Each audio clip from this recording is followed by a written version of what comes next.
வணக்கம், நான் உங்கள் விமலா பேசுகிறேன்.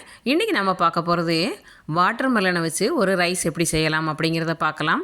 அதாவது தர்பூசணி பழத்தை வச்சு ஒரு சாதம் எப்படி செய்யலாம் அப்படிங்கிறத தான் பார்க்க போகிறோம். இதுக்கு நிறைய பொருட்கள்லாம் ஒன்றும் தேவையில்லை. ஒன்லி தர்பூசணி, ஜீரா பவுடர் அண்டு கொத்தமல்லி பவுடர், கொஞ்சம் சில்லி பவுடர், அவ்வளோதான் தேவை. இப்போது தர்பூசணி எடுத்துக்கணும். தர்பூசணி நான் கால்வாசி பழம், அதாவது குவார்ட்டர் எடுத்துருக்கிறேன். உங்களுக்கு அரிசிக்கு தேவையான அளவு பழம் எடுத்துக்கணும்.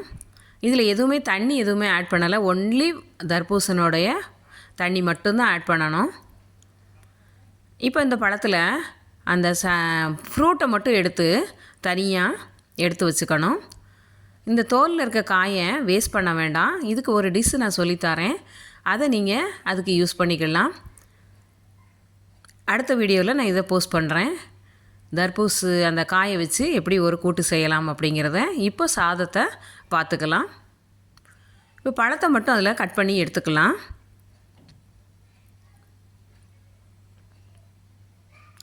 இதில் ஏற்கனவே தண்ணி நிறையா இருக்கும், அதனால் இதில் இருக்க தண்ணி மட்டுமே போதும். வேறு எக்ஸ்ட்ரா சாதத்துக்கு தண்ணி விட தேவையில்லை. இப்போ அந்த பழத்தை சின்ன சின்ன பீஸாக கட் பண்ணிவிட்டு நீங்கள் ஜூஸர் வச்சுருந்தீங்கன்னா அதில் கூட போட்டுக்கோங்க. சப்போஸ் ஜூஸர் இல்லை அப்படின்னா மிக்ஸி ஜாரில் போட்டு ஒரு சுற்றி எடுத்துட்டிங்க அப்படின்னா ஜூஸ் எல்லாமே தனியாக வெளியே வந்துடும். இப்போ ஜூஸ் எடுத்தாச்சு. நான் 1 டம்ளர் அரிசி தான் போட போகிறேன். அதனால் 1க்கு 3 டம்ளர் தண்ணி வைக்கிறேன் என்னோடய அரிசிக்கு. உங்களுக்கு எவ்வளவு அரிசிக்கு தண்ணி தேவையோ அந்த அளவு தண்ணி வச்சுக்கோங்க. இப்போ பாஸ்மதி ரைஸ் அப்படின்னா 1க்கு 2 கூட போதும், இல்லை 1.5 கூட போதும். உங்களோட அரிசியை பொறுத்தது தண்ணியினுடைய அளவு. இப்போ குக்கர் அடுப்பில் வச்சுட்டு பட்டை கிராம்பு போட்டு தாளிச்சிட்டு அரிசியை போட்டுட்டு லேசாக அந்த நெய்யில் வதக்கணும்.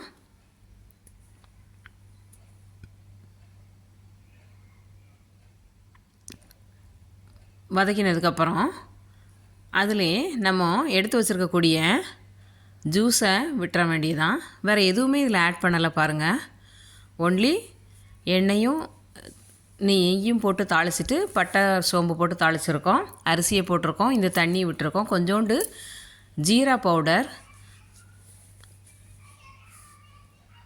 ஒரு 1/4 ஸ்பூன் கொத்தமல்லி பொடி, கொஞ்சம் சில்லி பவுடர், கொஞ்சோண்டு காரத்துக்காக நம்ம பச்சை மிளகாய் ஆட் பண்ணலை, சில்லி பவுடர் மட்டும்தான் ஆட் பண்ணுறோம். அதனால் coriander powder and jeera powder ரெண்டும் காம்பினேஷன் நல்லாயிருக்கும். அதனால் இந்த சாதத்துக்கு அது ரொம்ப நல்லாயிருக்கும். தேவையான அளவு உப்பு சேர்த்துக்கணும். சேர்த்துட்டு இந்த குக்கரை மூடி போட்டு க்ளோஸ் பண்ணிடுங்க. இப்போ 2 விசில் அல்லது 3 விசில் விட்டு எடுத்தோம் அப்படின்னா சாதம் ரெடி ஆயிரும். அந்த விசில் ஆவி போனதுக்கப்புறம் எடுத்து பார்க்கலாம். அதுக்கு மேலே ஒரு சீசனிங் கொடுக்கறதுக்காக பேனில் கொஞ்சம் நெய் ஊற்றிட்டு முந்திரி பருப்பு, ஜீரா பவுடர் கொஞ்சம் போட்டு தாளிச்சிட்டு, கொத்தமல்லி இலையும் நம்ம அப்போதே போடலை, அதனால் லேசாக தாளித்து அதில் என்ன செய்ய போகிறோம், அந்த சாதத்தில் போட போகிறோம்.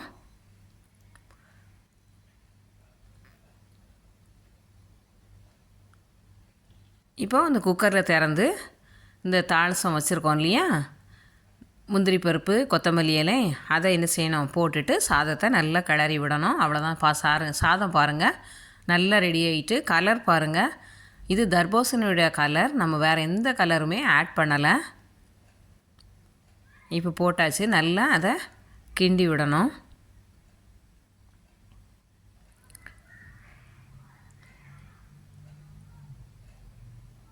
பாருங்கள் சாதம் நல்லா உதிரி உதிரியாக சூப்பராக வந்திருக்குது. டேஸ்ட்டும் ரொம்ப நல்லா இருக்குது. செஞ்சு பாருங்கள். கலர் பாருங்கள், இந்த கலர் தான் வேறு எதுலேயுமே கிடைக்காது. ஆக்சுவலாக அவ்வளோ ஒரு கலர். இந்த ரைஸு ரெடி ஆகிட்டு இப்போ சர்வ் பண்ணலாம். செஞ்சு பாருங்கள் எப்படி இருக்குது அப்படிங்கிறத கமெண்டில் ஷேர் பண்ணுங்கள்.